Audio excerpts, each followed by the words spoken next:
प्यारे दर्शकों नमस्कार। तारीख है आज 25 अगस्त 2025, दिन सोमवार, हिंदी तिथि भाद्रपद माह शुक्ल पक्ष द्वितीया। आइए नजर डालते हैं हमारे प्यारे राज्य हिमाचल प्रदेश की तमाम बड़ी खबरों पर। वीडियो शुरू करने से पहले कमेंट बॉक्स में जय हिंद लिखकर हमें सपोर्ट करें। तो चलिए शुरू करते हैं। रंगलाई सीएम सुक्खू की मेहनत, भारत चीन शिपकीला दर्रे से सीमा व्यापार खोलने पर हुए सहमत। मुख्यमंत्री सुखविंदर सिंह सुक्खू के निरंतर प्रयासों के परिणाम स्वरूप भारत और चीन 3 निर्दिष्ट व्यापारिक बिंदुओं लिपुलेख, शिपकीला और नाथुला दर्रों से सीमा व्यापार फिर खोलने पर सहमत हो गए। दोनों पक्ष 2026 से कैलाश पर्वत, गंग रेनपोछे और मानसरोवर झील की तीर्थ यात्रा जारी रखने और इसके विस्तार पर भी सहमत हुए। हिमाचल सरकार शिपकीला, किन्नौर के माध्यम से चीन के साथ व्यापार बहाल करने के लिए लगातार प्रयास कर रही थी।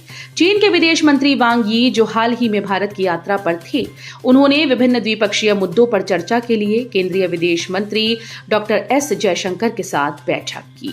दोनों मंत्रियों ने इस बैठक में भारत और चीन के बीच व्यापार फिर शुरू करने के प्रस्ताव पर सहमति व्यक्त की। मणिमहेश मार्ग पर फिर भूस्खलन, प्रशासन ने यात्रा पर रोक लगा जारी की एडवाइजरी, हजारों लोग रास्ते में। हिमाचल प्रदेश में हो रही भारी बारिश का असर उत्तर भारत की प्रसिद्ध मणिमहेश यात्रा पर भी पड़ा। प्रशासन की ओर से रविवार दोपहर बाद फिर से रोक लगा दी गई। प्रशासन ने यह निर्णय यात्रियों की सुरक्षा को ध्यान में रखते हुए लिया। हड़सर से मणिमहेश की ओर जाने वाले पैदल मार्ग पर गुईनाला के समीप पत्थर गिर रहे हैं, जिससे यात्रियों को खतरा पैदा हो गया है। वहीं यात्रा मार्ग पर फिसलन बढ़ने के साथ ही कई स्थानों पर भूस्खलन का खतरा बढ़ गया। यात्रियों के फंसे होने का वीडियो भी सामने आया है। मैरीगोल्ड हिमाचलियों को दिलाएगा गोल्ड, लिलियम के लिए प्रदेश की आबोहवा बेहतर, गुलाब भी भरेगा झोली। हिमाचल के आबोहवा और पानी मैरीगोल्ड के सहारे गोल्ड दिलाने के अनुकूल हैं। लिलियम के लिए भी धरा बेहतर है और गुलाब की खुशबू फूल उत्पादकों की झोली में नोटों की गड्डियां डालने को बेकरार। इसका खुलासा फ्लोरिकल्चर बिजनेस में अवसर पर हुए सेमिनार में किया हुआ है। भारत सरकार के राष्ट्रीय बागवानी बोर्ड गुरुग्राम हरियाणा के सलाहकार प्रोफेसर वाईसी गुप्ता ने बताया कि फूल की खेती हिमाचल की तकदीर और तस्वीर दोनों बदल सकती है। वल्लभ सरकारी कॉलेज मंडी के बॉटनी विभाग ने अपने बीएससी बॉटनी छात्रों के लिए फ्लोरिकल्चर बिजनेस में अवसर पर एक विशेषज्ञ व्याख्यान का आयोजन किया। व्याख्यान को भारत सरकार के राष्ट्रीय बागवानी बोर्ड गुरुग्राम हरियाणा के सलाहकार और थुनाग मंडी के college of horticulture and forestry के पूर्व डीन प्रोफेसर वाईसी गुप्ता ने भी संबोधित किया। उन्होंने cut flowers, loose flowers, nursery, dried plant products, tissue culture और लैंडस्केपिंग सहित फ्लोरिकल्चर के संबंध में जानकारी मुहैया करवाई। फोरलेन से जुड़ेगी हिमाचल की दूसरी राजधानी। प्रदेश की दूसरी राजधानी धर्मशाला को अब 4 लेन सुविधा से कनेक्ट किया जाएगा। इसके लिए शिमला मटौर 4 लेन सड़क से धर्मशाला के लिए एक अलग से कॉरिडोर तैयार करने का प्लान बनाया जा रहा है। ये सड़क मार्ग करीब 9 किलोमीटर का एक छोटा पैच होगा। प्रदेश में बेहतर रोड कनेक्टिविटी देने के लिए 4 लेन का जाल बिछाया जा रहा है। शिमला मटौर और पठानकोट मंडी 4 लेन का काम पूरी रफ्तार से चल रहा है। हिमाचल के शक्तिपीठों को 4 लेन से जोड़ने के लिए ज्वालाजी से चिंतपूर्णी के लिए 4 लेन के सर्वे का काम चल रहा है। पक्की नौकरी देने वाले पशु मित्र, वन मित्र लगाकर बेरोजगारों से कर रहे मजाक। भाजपा के प्रदेश अध्यक्ष डॉक्टर राजीव बिंदल ने कहा कि एक तरफ प्रदेश में गरीब त्रस्त है और प्रदेश की सरकार मस्त है। ऊना में रविवार को भाजपा विधायक सतपाल सत्ती व अन्य पार्टी नेताओं के साथ पत्रकार वार्ता को संबोधित करते हुए उन्होंने कहा कि पूरा प्रदेश त्राही त्राही कर रहा है, लेकिन सरकार कोई राहत प्रदान नहीं कर रही। पूर्व जयराम सरकार ने अपने कार्यकाल में जो ऋण लिए उससे प्रदेश का विकास करवाया, जबकि वर्तमान सरकार प्रदेश को कर्जे में डुबो रही है। बिंदल ने कहा कि जो लोग पक्की नौकरी देने की बातें करते थे, वे अब पशु मित्र और वन मित्र लगाकर बेरोजगारों से मजाक कर रहे हैं। प्रदेशाध्यक्ष ने कहा कि पहली कैबिनेट में 1 लाख नौकरियां देने के वायदे करने वाले अब कहां हैं।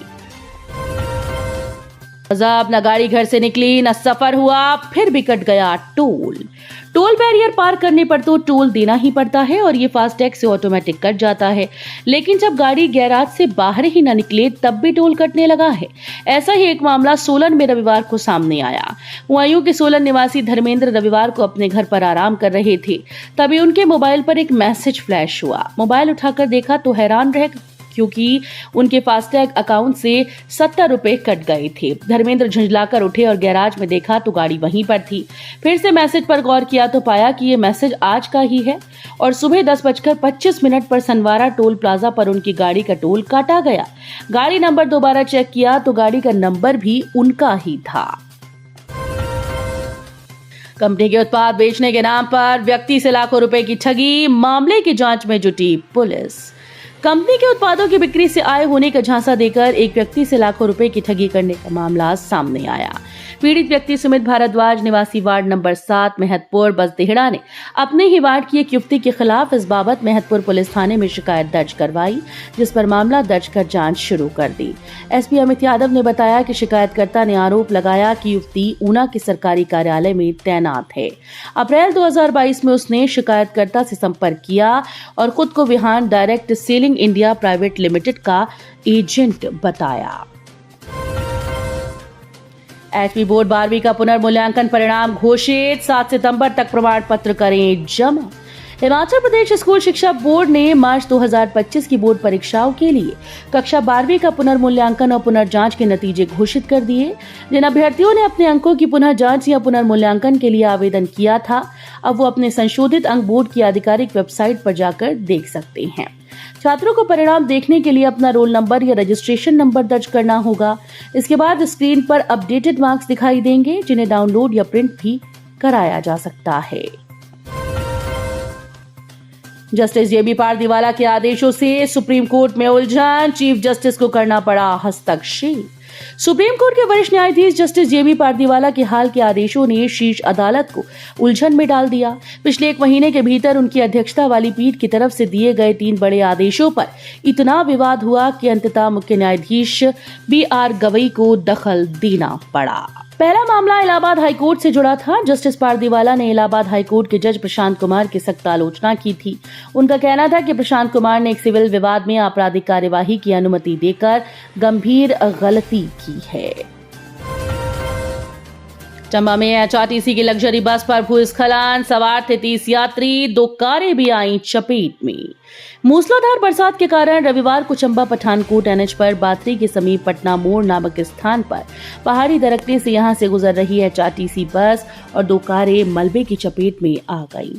चंबा शिमला लग्जरी बस व 2 कारें पहाड़ी के मलबे व पेड़ों की चपेट में आईं। इस हादसे में वाहनों को क्षति पहुंची। हादसे के समय बस में चालक व परिचालक सहित 25 से 30 सवारियां मौजूद थीं, जो हादसे में बाल बची। वहीं मलबे की चपेट में आई 2 कारों में सवार यात्री भी सुरक्षित हैं। अब 25 से 28 डिग्री तापमान में भी तैयार होगी मशरूम। कुंभ निदेशालय सोलन के वैज्ञानिकों ने शोध किया शुरू। देश भर में अब मशरूम उगाने के लिए तापमान को 16 से 18 डिग्री तक रखने की जरूरत नहीं रहेगी। अगर सब कुछ सही रहा तो किसी भी राज्य में लोग गर्म तापमान में भी मशरूम तैयार कर पाएंगे। इसके लिए कुंभ निदेशालय सोलन के वैज्ञानिकों ने शोध शुरू कर दिया है। वैज्ञानिकों ने अब 25 से 28 डिग्री तापमान में मशरूम को तैयार करने के लिए शोध शुरू किया। दावा किया जा रहा है कि जल्द इसमें बेहतर परिणाम देखने को मिलेंगे। इसके बाद मशरूम तैयार करना पहले से भी आसान हो जाएगा। इसका खुलासा हाल ही में निदेशालय में हुए वैज्ञानिकों के सेमिनार में खुद निदेशालय के वैज्ञानिक डॉक्टर अनिल कुमार ने किया था। थार गाड़ी में चरस की खेप बरामद, 4 लोग गिरफ्तार। पुलिस ने मणिकर्ण में नाकाबंदी के दौरान 4 लोगों को 311 ग्राम चरस के साथ गिरफ्तार किया। आरोपियों के खिलाफ पुलिस ने मादक पदार्थ अधिनियम के तहत मामला दर्ज कर छानबीन शुरू कर दी है। आरोपियों की थार गाड़ी को भी पुलिस ने अपने कब्जे में ले लिया है। पुलिस के अनुसार मणिकर्ण थाने के समीप पुलिस ने नाकाबंदी की थी। इस दौरान पुलिस ने मणिकर्ण की तरफ से आ रही एक थार गाड़ी को चेकिंग के लिए रोका। चेकिंग के दौरान गाड़ी में चरस बरामद हुई, जो तोलने पर 311 ग्राम पाई गई। तो ये थी आज की फटाफट खबरें। हम मिलेंगे अगले बुलेटिन में, तब तक के लिए धन्यवाद। जय हिंद।